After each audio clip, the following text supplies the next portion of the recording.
नमस्कार, सत श्री अकाल, राम राम सा, खमागणी वणक्कम, प्रणाम। आप सभी का ऑल्टरनेट मीडिया में फिर से स्वागत है। मैं आपकी होस्ट गायत्री देवी। सोना कितना सोना है, और जब जब सोने की बात आती है तो मेरा दिल क्या बोलते हैं, सोना सोना हो जाता है। और आज हम बात करने वाले हैं गोल्ड के बारे में। गोल्ड के बारे में बहुत सारी एनालिसिस और प्रिडिक्शन दादा के मुंह से मैं सुनना चाह रही थी, बिकॉज दादा coming from financial markets, equity markets, इनकी जो पकड़ है वो हर किसी का अपना अपना एंगल होता है देखने का।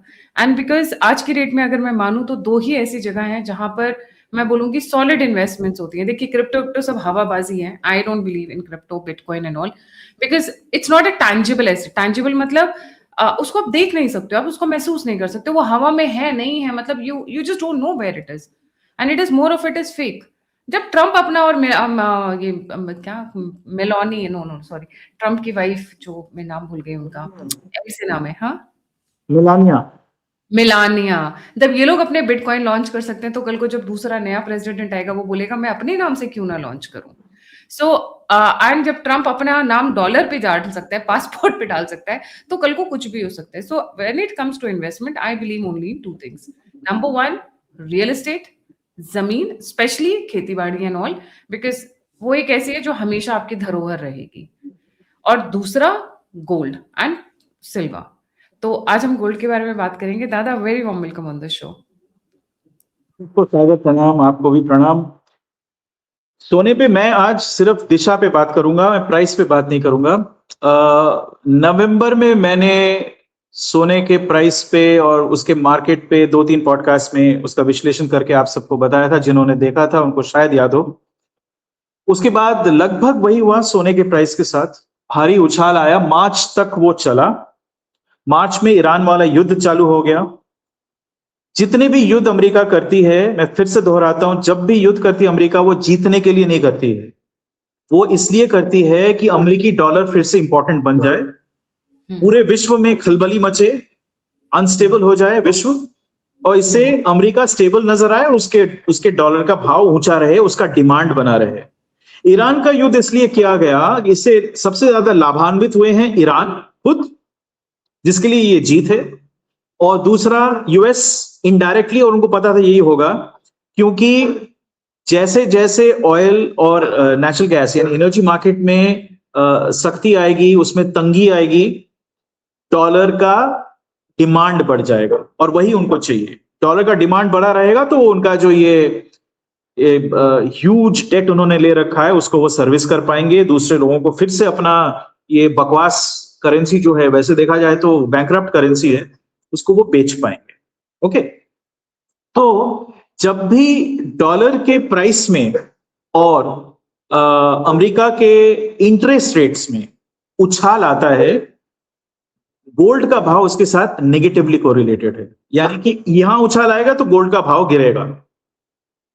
तो वही हुआ है। तो पिछले 3-4 महीने में आप लोगों ने देखा होगा, गोल्ड का भाव पहले ऐसे रहा, फिर ऐसे हुआ, फिर नीचे आ गया, और इस वक्त शायद मैंने कल परसों कभी देखा था 130 के आसपास था भाव। ठीक है ना, 130 और 140 का एक रेंज पकड़ा हुआ था, लेकिन ये भी टूटेगा, मेरे ख्याल से 125 के आसपास आएगा। लेकिन ये शेष नहीं है, इसके आगे क्या होगा मैं उस पे आज संकेत दूंगा, और उसको आप लोग ध्यान में रखें। नंबर 1, मुझे लगता है कि जो ये एआई नामक पॉन्जी स्कीम चली है अमेरिकी स्टॉक मार्केट में, उसके चलते सब जगहों से पैसा खींच के उसमें डाल दिया गया है। ये वो पॉन्जी है जिसपे डेटा और एनर्जी के पीछे ये लोग साल का $500 बिलियन खर्च रहे हैं। $300 बिलियन इस साल ऑलरेडी खर्च चुके हैं। हर साल आप 500 बिलियन खर्च रहे हो, यानी ओवर द पीरियड ऑफ से 5-6 इयर्स जो कैश कॉल है, मैं इक्विटी मार्केट प्राइस की बात नहीं कर रहा हूं, एक्चुअल कैश की आवश्यकता वो $5 से $6 ट्रिलियन है, इनको खर्चना पड़ेगा अगले 4-5 साल में। तो पैसा कहां से आएगा? वो आएगा बॉन्ड से और नए नए आईपीओज लाके पैसा खींचने से। तो एक डिमांड उसके लिए हो गया। इसके चलते ये जो पूरे विश्व में जो निवेश होता है उसकी भारी मात्रा उस तरफ चली गई। नंबर 1 ये एक वेक्टर था। दूसरा मैंने बताया डॉलर का उछाल होना, उससे गोल्ड का प्राइस नीचे जाता है। और तीसरा जो डॉलर इंटरेस्ट रेट्स हैं, वो लोग कह रहे हैं कि काफी ऊंचा है, लेकिन वो नीचे आने वाला नहीं है। ऑल्दो अभी क्या हो रहा है, यूएस में अनएम्प्लॉयमेंट डेटा आया है इस हफ्ते, तो वो बहुत ही वीक है, एम्प्लॉयमेंट मार्केट थोड़ा सा सड़ा हुआ है। और जैसे जैसे एआई तीव्रता पकड़ेगी, मतलब एआई के जो प्रैक्टिकल यूजेस है उसकी बात कर रहा हूं, तो उसका मार्केट पे, एम्प्लॉयमेंट पे डाउनवर्ड असर ही होगा। ओके, बाद में चल के क्रिएटिव यूजेस निकलेंगे और एम्प्लॉयमेंट होएगा, वो सब बात की बात है, अभी क्लियर नहीं है वो क्या होने वाला है। ओवरऑल उसका जो इम्पैक्ट है वो नीचे की तरफ जाएगा। So overall America is set for recession going to depression. अभी 250 साल वाला उन्होंने सेलिब्रेशन किया ट्रम्प साहब ने, कल 4 जुलाई उनका 250वां जन्मदिन था अमेरिका का, तो उन्होंने जाके बड़े बड़े स्पीचेस दिए, beautiful America, we are doing great. तो वो उसको लगता है कि ग्रेट है, लेकिन उतना ग्रेट नहीं है इस वक्त। जितने भी अर्थशास्त्रियों से मैं बात कर रहा हूं, और मैं उसी समुदाय से आता हूं, उसकी एडजेसेंट समुदाय, फाइनेंशियल इकोनॉमिस्ट, तो सबका विचार यही है कि डॉलर भी टूटने वाला है, और दूसरा डॉलर टूटने का मतलब ये नहीं कि डॉलर यूज करना बंद हो जाएगा, ये इस भ्रम में मत रहिए। डॉलर टूटने का मतलब है प्राइस का टूटना। और दूसरा, जो इंटरेस्ट रेट्स हैं उनको ऊपर चढ़ना पड़ेगा, क्योंकि मार्केट हीट अप हो जाएगा। मैं एक सेम टाइम पे अनएम्प्लॉयमेंट भी बढ़ रहा है और इन्फ्लेशन भी बढ़ रहा है, तो ये एक स्थिति, ये एक बहुत ही डेंजरस स्थिति है। क्योंकि एम्प्लॉयमेंट जब कम होता है ना, तो tendency is to lose in the interest rate, उसको थोड़ा नीचे दिया जाता है, तो थोड़ा सा पैसा हाथ में आता है कंपनियों के कि वो जाके एम्प्लॉय करे। लेकिन इस वक्त क्या हो रहा है, जब भी इंटरेस्ट रेट नीचे डाल रहे हो आप, वो जो एक्स्ट्रा पैसा लिक्विडिटी मार्केट में आ रहा है, वो इसको यूज करके एआई की तरफ इन्वेस्ट कर रहे हैं, तो सारा पैसा वहां पे सोक कर रही है, वहां पे चला जा रहा है। और वो लोग ऊंचे दाम देने को तैयार हैं, क्योंकि उनका जो जरूरत है वो इनसेशिएबल है, अपरिमित है उनका, उनकी आवश्यकता। इसलिए आप अनलिमिटेड। इंटरेस्ट रेट को नीचे नहीं ला सकते हो। और अगर इन्फ्लेशन आगे बढ़ रहा है, ऊपर जा रहा है, क्योंकि सप्लाई पोजीशंस को आपने बहुत टाइट कर दिया है, इतने सारे वेक्टर्स हैं इन्फ्लेशन के। आपका अमेरिका में नेचुरल गैस का प्राइस 70% बढ़ा है, 70%, यानी आप ऑलमोस्ट दुगना दे रहे हो उसका प्राइस। इंडिया में बड़ा होता है तब तक राइट्स हो जाते हैं। बिल्कुल। गैस स्टेशन पे, पंप्स पे, इनका वो गैलन में वो लोग सेल करते हैं, क्या 2.5 लीटर के आसपास शायद होता है गैलन, याद नहीं आ रहा मेरे को ठीक। तो वो गैलन में सेल करते हैं, तो गैलन प्राइस जो है इनके पंप्स पे, वो कहीं $3.5-4 के पास था, अभी $7-8 में बिक रहा है। तो इससे क्या होता है कि इन्फ्लेशन तो 100% एक इन्फ्लेशनरी स्पाइरल है ये। दूसरा, जो मैंने कहा कि इंटरेस्ट रेट जब बढ़ता है, उसका एक और इंपैक्ट होता है अमेरिका पे, जो दूसरे देशों पे उतना नहीं होता है। मैं वो बता देता हूं क्या है, फिर मैं गोल्ड पे वापस ले आता हूं इसको। वो ये है कि मॉर्गेज रेट्स बढ़ जाते हैं। ठीक है, mortgage rate is very closely correlated with the base interest rate. ठीक है, उससे 1-2% ही ज्यादा होता है मॉर्गेज। तो अमेरिका में इंटरेस्ट ओनली मॉर्गेज होता है, यानी आप लोग ये समझ लें कि भाड़ा देने की जगह, हाँ, ये लोग क्या करते हैं, घर खरीदते हैं, तो उसका इंश्योरेंस और उसका बैकिंग देती है फ्रेडी में, फैनी मैक, 2 मॉर्गेज कंपनीज हैं, तो उनको बहुत सस्ते में मॉर्गेज मिलता है, तो वो सिर्फ इंटरेस्ट देते हैं। यानी मान लीजिए आपका $5 लाख का एक घर खरीदा, लेकिन आप उस पे 3% दे रहे हो, क्योंकि आपका बेस इंटरेस्ट रेट 1% है। मैं 3-4 साल पहले की बात कर रहा हूं, यही था। तो आप 3 या 3.5% दे रहे हो। ठीक है, तो 3.5% और कितना बोला मैंने, 5 लाख, इसका मतलब 16,500। ठीक है, 16,500 मतलब महीने का आप दे रहे हो लगभग 1250, 1280, ऐसा कुछ। ओके, अब देखिए इंटरेस्ट रेट बढ़ के 3.5-4% होता है, तो मॉर्गेज रेट कहां पे जाएगा, वो 7-8% के आसपास जाएगा। तो आपका जो इंटरेस्ट पेमेंट है, ईएमआई नहीं है वहां पे, इंटरेस्ट पेमेंट, वो डबल हो गया। तो एक व्यक्ति जो कमा रहा है, उसकी तनख्वाह क्या डबल हो रही है? नहीं हो रही है ना, वो 4%, 5% की वृद्धि हो रही है, ज्यादा से ज्यादा 10%। तो उसमें वो व्यक्ति doubling of one major item कैसे वो बर्दाश्त कर सकता? नहीं कर सकता। तो अमेरिका में ये स्थिति है। अब इस स्थिति के चलते ये जो पूरा प्रकरण है, उससे क्या हो रहा है कि निवेश अभी तक उसी दिशा में भटक रही है अमेरिका की तरफ, क्योंकि डॉलर ऊंचा है, इंटरेस्ट रेट ऊंचा है, एआई में निवेश करने के कुछ मार्ग खुले हुए हैं। लेकिन गोल्ड से पैसा खींच के उधर गया है ना, लेकिन जैसे ही अमेरिका में इकोनॉमी नीचे जाएगी तो क्या होगा, और ये कब तक होगा वो भी मैं कहता हूं, मेरा अनुमान है अगले 6 से 9 महीने में America will start nose diving. Market crash होगा पहले, मार्केट क्रैश के तुरंत बाद इन्फ्लेशन खपाखप नहीं बढ़ेगा, मार्केट क्रैश के तुरंत बाद आपका क्या बोलते हैं डॉलर का प्राइस कोलैप्स नहीं करेगा, लेकिन वो ट्रेंड जोर पकड़ लेगा, उसको वो इरिवर्सिबल हो जाएगा, क्योंकि ये क्रैश छोटा क्रैश नहीं होने वाला। मैंने कहा था इन्वर्शन, मार्केट इन्वर्शन का मतलब है कि 40%, 50%, 80% टाइप का प्राइस नीचे आना, तो बहुत भीषण क्षति होगी। पेंशन स्कीम्स नीचे जाएंगे लोगों के और पैनिक करेंगे, समझ रहे हैं आप? ये पूरी स्थिति जो है इस तरफ जाएगी। तब क्या होगा? तब एक सिक्योरिटी बचेगा, real estate will not be a protection because real estate will collapse, it be the first sector to collapse. जब आपका स्टॉक मार्केट कोलैप्स होता है तो एकमात्र साधन बचेगा गोल्ड एंड सिल्वर। तो गोल्ड का प्राइस जो है आप लोग देख लेना कि जैसे इसके आसार नजर आने लगते हैं ना, लोग अपने हाथ खींच लेंगे स्टॉक मार्केट से, they'll start liquidating their positions and money will start flowing behind precious metals। तो आप सोच सकते हो कि मैं अगर कह रहा हूं 6 से 9 महीने में ये जो पूरा नया इक्विलिब्रियम निकलेगा, एक डिप्रेशन की स्थिति में आ जाएगी।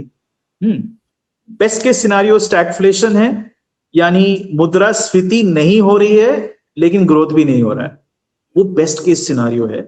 लेकिन जो वर्स्ट केस सिनारियो है उसका संभावना ज्यादा है, प्रोबेबिलिटी ज्यादा है। वर्स्ट केस सिनारियो डिप्रेशन है। डिप्रेशन का मतलब क्या है? 6 या अधिक क्वार्टर्स नेगेटिव ग्रोथ, मतलब 1.5 साल तो कम से कम। हाँ, तो उस स्थिति में गोल्ड का प्राइस जो है उसके एंटिसिपेशन में पहले से बढ़ने लगेगा। So you can imagine that अगले 4-5 महीने तक गोल्ड का प्राइस नहीं बढ़ेगा, लेकिन उसके बाद उसमें भारी उछाल आने वाला है। इस साल के अंत तक, नवंबर दिसंबर तक उछाल आने लगेगा। ठीक है, गेट माय पॉइंट? अच्छा, अब भारतवर्ष की स्थिति पे भी मैं एक निर्देश दे देता हूं। मुझे नहीं लगता है सरकार का जो अभिप्राय है, उनकी जो चेष्टा है वो मैं समझ सकता हूं। क्योंकि देखिए, हम लोग एक नेट इंपोर्टिंग नेशन है। अभी हमारा करंट अकाउंट सरप्लस चल रहा है, उसको अभी छोड़ देते हैं, लेकिन हम नेट इंपोर्टिंग नेशन है कई चीजों में, जैसे मैन्युफैक्चरिंग हो गया, गोल्ड हो गया, एनर्जी हो गई, ये सारी चीजें हम आयात करते हैं।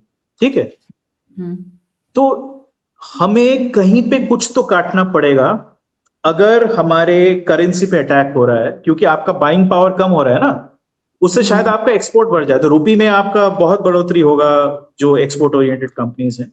लेकिन आपका बाइंग पावर कम हो रहा है तो तेल वगैरह के दाम ऊंचे जाएंगे, एक इन्फ्लेशनरी वो इंपैक्ट होता है उसका, आपका फॉरेक्स रिजर्व्स कम होएगा, ये सब चीजें हैं। इसके चलते प्रधानमंत्री का ये एक दरख्वास्त था पूरे राष्ट्र को कि आप लोग गोल्ड इस साल मत खरीदे।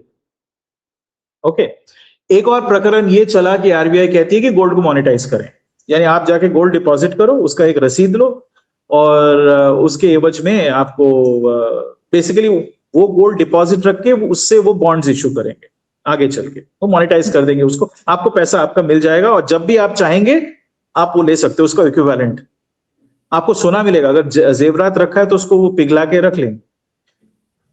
ऐसे जितने भी स्कीम्स है ना, वो इंडिया में काम नहीं करेंगी, और ये दरख्वास्त भी जो है वो नहीं मानेंगे लोग, वो इसलिए क्योंकि ये कहने में अच्छा नहीं लगता, पर भारतवर्ष में अभी तक सरकारी तंत्र पे लोगों का उतना भरोसा नहीं है जितना सोने पे है।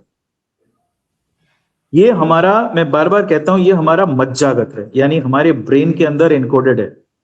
ये ऐसा चीज है, जितना विश्वास उस पे है, जैसा भी गायत्री जी कह रही थी, 2 ही चीजों पे विश्वास है, सोना और रियल एस्टेट। मैं कहूंगा रियल एस्टेट पे उतना भरोसा भी मत करें, रियल एस्टेट जो सेक्टर है वो बहुत बबल की स्थिति में है कई जगहों पे, लेकिन सोने पे आप भरोसा कर सकते हो। सोने का भाव गिरे भी तो ऊपर ही जाएगा अल्टीमेट, ठीक है ना, वो डिप्रेस नहीं रहता है। जैसे ही इकोनॉमी नीचे की तरफ जाने लगती है या इंटरेस्ट रेट्स कम होना चालू होते हैं, तो सोने की तरफ पैसा भागती है फिर से। और सोना जो है आपको एक स्टेबिलिटी देती है, आपके हर एक के पोर्टफोलियो में सोना होना चाहिए। अच्छे समय पे कम से कम 10%, बुरे वक्त में 20 या 25% सोना होना चाहिए। तो ये जो है ना, ये एक प्लेन इकोनॉमिक्स है, ये एक मनोविज्ञान है, ये इसका विपरीत नहीं होगा। चाहे भारतवर्ष इंपोर्ट करे और इंपोर्ट के कारण वो उस पे इकोनॉमी पे एक असर वो भी पड़े, लेकिन लोग पहले अपना सिक्योरिटी खोजेंगे ना। और एक और इसमें दिशा है, वो ये है कि इस वक्त जैसे मैं कहता रहता हूँ ना कि एग्रीगेट पे हमारा फिस्कल पोजीशन अच्छा है, करंट अकाउंट पोजीशन अच्छा है, balance of payments is not so bad, it's okay, it's covered, 90% तो कवर्ड है। लेकिन अगर हम अनुपात में जो औसत आय है उसको देखें, पर्टिकुलरली मिडिल क्लास का औसत आय जो है पिछले 8-9 सालों में बढ़ा ही नहीं है, कई क्षेत्रों में रियल टर्म्स में कम हुआ है। जैसे आईटी सर्विसेज, एक बच्चा इंजीनियरिंग पढ़ के आता है, उसको नौकरी मिलती है, आज से 8 साल पहले भी उसको 3.5 लाख ऑफर कर रहे थे कैंपस पे, आज भी उतना ही कर रहे हैं। यही तो ज्यादा लोग है ना, ज्यादा लोग वो 35 लाख वाले नहीं है, यही 3 लाख से लेके 12 लाख के रेंज वाले ज्यादा हैं। यही है हमारा मिडिल क्लास, इंडिया में इसी को मिडिल क्लास कहते हैं। इसके ऊपर जो इनकम वाले जो है वो अपर मिडिल क्लास या रिच के स्तर पे आ जाते हैं, वो they are 3% of the population, तो उनको छोड़ दीजिए। तो ये जो लोग हैं इनकी सैलरी नहीं बढ़ रही, और मैं ये भी कहूंगा कि जो तथाकथित अपर मिडिल क्लास है उसकी सैलरी भी 50 लाख से बढ़ के 75 लाख नहीं हो गई है, 50 लाख का 54 या 55 लाख हो गया होगा। लेकिन मुद्रास्फीति हर साल का हमारा 4.5 से 5% मिनिमम है, और अगर हम कुछ स्पेसिफिक कमोडिटीज जिनका डिमांड इस तरह के लोगों का होता है उसमें मुद्रास्फीति और ज्यादा है। तो अगर ऐसा है और आपकी सैलरी नहीं बढ़ रही है तो फिर इस स्थिति में आप क्या करोगे? आप सोने को सिक्योरिटी के हिसाब से यूज करोगे ना। आपको पता है कि आपका सेविंग्स उतना नहीं हो पा रहा, आपके खर्चे बढ़ रहे हैं, आपकी जरूरतें भी बढ़ रही हैं, क्योंकि आपने इनफैक्ट रिटेल लोन्स ले लिए हैं जो by the way non performing हो रहे हैं, जिसका प्रश्न अभी निर्मला सीतारमण जी पे उठाया जा रहा है। तो आप क्या कर रहे हो? सोने को गिरवी रख रहे हो। सोने को गिरवी रख के, वो सस्ता होता है ना वो लोन, उससे पैसा निकाल के आप जो गैप है उसको फुलफिल कर रहे हो। तो अभी सेविंग्स की जगह पे आप बोरोइंग की दिशा में जा रहे हो, मिडिल क्लास। तो इस स्थिति में सोना नहीं खरीदो ये तो कह ही नहीं सकते आप, लोग उसके पीछे डेफिनेटली जाएंगे। अगर उनको अपना पैसा किसी एक चीज में लगा के रखना है वो सोना ही होगा, चाहे हम नेट इंपोर्टर्स ही क्यों ना हो। एक और चीज और एक माइन के खुलते वो स्थिति संभलने वाली नहीं है। नहीं, हाँ दादा, ये जो इन्होंने जीएमएस जिस स्कीम का प्रेफरेंस दे रहे हैं वो पहले भी एक बार आई थी। जीएमएस के साथ क्या है, if you connected with couple of things that have happened in the past, Rahul Gandhi ने क्या कहा था? वेल्थ टैक्स लगाना कहा था ना। The moment you put your gold into the banks, you enter the common system. सोना है, अगर मैंडेटरली रख रहे हो, आउट ऑफ चॉइस रख रहे हो, तब भी एक डेटाबेस बन रहा है। कभी भी सरकार उल्टी सीधी आएगी, they want to tax you, they want to get your details, या फिर वो आपके लोन्स और आपके वेल्थ को कनेक्ट करना चाहते हैं, किसी भी तरीके से पैसा आपसे वसूला करना चाहते हैं, क्योंकि हमारे यहाँ पे और भी और भी स्थितियां हैं गायत्री जी। मान लीजिए ये एल नीनो और विकराल रूप लेती है, मानसून अभी बहुत अच्छी तरह चल रहा है देश में, पर मानसून अच्छा नहीं होता है किसी साल, ठीक है, मुद्रास्फीति बहुत भारी बढ़ जाती है, उसमें बहुत बढ़ोतरी होती है, तब क्या स्थिति होगी? या फिर इस देश को पाकिस्तान, बांग्लादेश और चाइना मिलकर अटैक करते हैं, या किसी वजह से यूएस को लगता है कि बहुत खराब लोग हैं, या क्रिश्चियन कन्वर्शन करने नहीं दे रहे, हम इन पे अटैक करें। उस स्थिति में एक युद्ध चलता है, और युद्ध चलता रहता है, चलता रहता है। आप किस चीज पे भरोसा करोगे उसको? आपके घर पे जो सामान पड़ा हुआ है, बैंक में जो पड़ा हुआ है, वो तो गवर्नमेंट के हाथ में है ना। सरकार उस समय उस स्थिति में ही नहीं होगी कि आपकी देखभाल करें। कौन सी सरकार ने मिडिल क्लास लोगों की देखभाल करी है बताइए? ये किसी देश में नहीं होता है। किसी भी सरकार मिडिल क्लास सिर्फ टैक्स के लिए है, ये सत्य है। आप लोग मान ले तो अच्छा है, सत्य यही है, मिडिल क्लास सिर्फ टैक्स के लिए है, और सरकार केवल गरीब लोगों के लिए देखभाल के लिए ही है, वेलफेयर उन्हीं का होता है। राइट। तो मैं तो जीएमएस बिलीव नहीं करती हूँ। आई डोंट बिलीव, अगर ये आती है स्कीम तो भी, नहीं आती है तो भी, भाई मेरा सोना मुझे मेरा ये सोना। स्कीम सक्सेसफुल होता हुआ नजर नहीं आ रहा है। I will be very surprise अगर इसमें सरकार को 2 या 3 बिलियन डॉलर से अधिक मिले, जो चिल्लड़ भी नहीं है आज के डेट में। हाँ, इसकी जगह कई बीच में एक दो आए हुए थे, जैसे बहुत सारे लोग आउट ऑफ सिक्योरिटी क्योंकि ट्रैवल कर रहे हैं, घर में मेड्स हैं, या घर में सोना नहीं रखना चाहते हैं, तो वो लोग क्या करते हैं, गोल्ड को लॉकर्स में रख देते हैं। और ये मैंने अपने आसपास में कई डेवलपर्स से सीखी है ये चीज, so I would just let it out to my viewers. वो लोग क्या करते हैं, क्योंकि they are developers, they are always in need of constant cash, और वाइट कैश चाहिए होता है उन्हें। तो ये लोग क्या करते हैं, अपने घर में जो गोल्ड पड़ा हुआ है उसको ओवरड्राफ्ट, मतलब गोल्ड के ऊपर लोन लेना। अब क्या आपका गोल्ड भी सुरक्षित हो गया, क्योंकि गोल्ड लॉकर से भी चोरी हुए हैं बैंक्स के, there are thousands of examples कि नकली लाके रख दिया है या पीतल लाके रख दिया है या वो बिल्कुल मतलब कुछ और ही पड़ा हुआ है, the amount is not there, quality is not there, ऐसा कई कई बहुत सारे केसेस हैं। तो क्या होता है कि वो आपके पास कैश आ गया, आपका गोल्ड भी सेफ हो गया। क्यों? क्योंकि गोल्ड लोन देने से पहले जो बैंक्स हैं वो इसको गोल्ड ओवरड्राफ्ट फैसिलिटी बोलते हैं। वो they check your gold, they check the कि कितना क्वांटिटी है और उसके हिसाब से देते हैं। आई थिंक ऐसे ही करता है, उसके बाद देता है, उससे पहले नहीं। हाँ, क्योंकि मैंने डेवलपर्स को देखा है, डेवलपर्स मतलब जो बिल्डिंग्स बनाते हैं, हाउसिंग कॉम्प्लेक्स बनाते हैं, वो लोग क्या करते हैं, गोल्ड ऐसे रख के उनका गोल्ड भी सुरक्षित, उनको लोन भी मिल गया एंड उसको सिर्फ मतलब डेवलपर्स नहीं, आज के डेट में छोटे लघु उद्योग और मध्य उद्योग जो हैं उनको बैंक से उतना पैसा नहीं मिलता है। यही तो विडंबना है। सारा पैसा जो है या तो बड़े उद्योगों के पास चला जाता है या फिर सरकार के पास, क्योंकि प्रकल्प बहुत है। तो फिर ये बेचारे बीच में मारे जाते हैं। वो पता है कैसे निकालते हैं पैसा? They keep circulating their family gold, उसी से पैसा निकलता है। और प्रॉब्लम ये है कि ये जो बैंकिंग सिस्टम है उसमें एसएमईज को एक लिमिट बना देते हैं वो बैंक्स, कि आपका ठीक है, ये आपका रेवेन्यू है, ये आपका कैश फ्लो वो है, ठीक है, आपको इतना मिलेगा, आपका बैलेंस शीट में इतना ही स्ट्रेंथ है। ओके, मान लीजिए आपके पास सडनली एक बड़ा ऑर्डर आ जाए जो आपका रेवेन्यू 50% बढ़ा सके, आप फुलफिल कैसे करोगे? उसका रॉ मटेरियल के लिए वो एक ढेला पैसा नहीं देगा। तब वही गोल्ड जाके डिपॉजिट करके आप उसी में से पैसा निकाल के इसको फुलफिल करोगे। यही होता है। कोई बैंक आपको ऐसे खोल के लोन देने के लिए बैठा हुआ नहीं है। Forget about Mudra and all at the lower level and forget about the SME loan schemes at the higher level. नहीं मिलता। Some bureaucratic process that takes months and months and months to process. फिर भी नहीं मिलता। तो उसमें भी बाबूजी के हाथ थोड़े से ग्रीस लगाना पड़ेगा। वो ग्रीस की क्या बात कर रही हूँ वो भी सबको पता है। तो वो मतलब आप एक मान के चलिए वो 1 साल का नहीं, वो एक सट्टा हो गया ना, आपने हाथ ग्रीस कर दिए, कल उसका तबादला हो गया फिर। हाँ, अरे ऐसे अब कितने केसेस आते हैं दादा, क्या ही बात करें, bureaucracy. So the thing is that जिस स्थिति में अभी हम हैं, एक तरफ से ग्रोथ भी हो रहा है, लेकिन कई सारे हमारे ऊपर प्रेशर पॉइंट्स हैं इस देश के ऊपर, पूरे विश्व पे है। तो इस वक्त सोना मतलब क्या कहते हैं उसको जमा करना, वो बात तो मुझे जमती नहीं। हाँ, ये मैं अवश्य बता देता हूँ कि एक्यूमुलेट करना शायद बेहतर होगा जब तक ये प्राइसेस नीचे रहेंगी। इंटरेस्ट रेट्स अमेरिका में अभी नीचे जाने वाली नहीं है इतनी जल्दी। हाँ, लेकिन प्रेशर्स हैं, नीचे जाने लगेंगी। जैसे नीचे जाने लगेंगी तो ये झटके में ऊपर जाएगा। उससे पहले अगर आप लोगों को अगर खरीदना है तो खरीद सकते हो, क्योंकि आगे चल के इसका भाव अच्छा और फिर से क्लाइंब करेगा। जो पहले वो क्या 160 170 गई थी ना, हाँ। इस बार ये 250 भी क्रॉस कर जाए तो मुझे 250 300 के आसपास भी पहुंच जाए, इसके बाद मुझे अचरज नहीं होगा। जी जी, थैंक यू सो मच दादा फॉर ज्वाइनिंग। जाने से पहले सभी व्यूअर्स से रिक्वेस्ट है, please don't forget to like, subscribe and share the alternate media. अगर आप कंट्रीब्यूट करना चाहते हैं तो दिए हुए नंबर और यूपीआई पे आप मुझे कंट्रीब्यूट कर सकते हैं। आप मुझसे जुड़ना चाहते हैं, इन्फॉर्मेशन शेयर करना चाहते हैं तो सभी के सभी लिंक्स डिस्क्रिप्शन बॉक्स में। इसी के साथ जय हिंद, जय श्री राम, हर हर महादेव। नमः शिवाय, जय हिंद।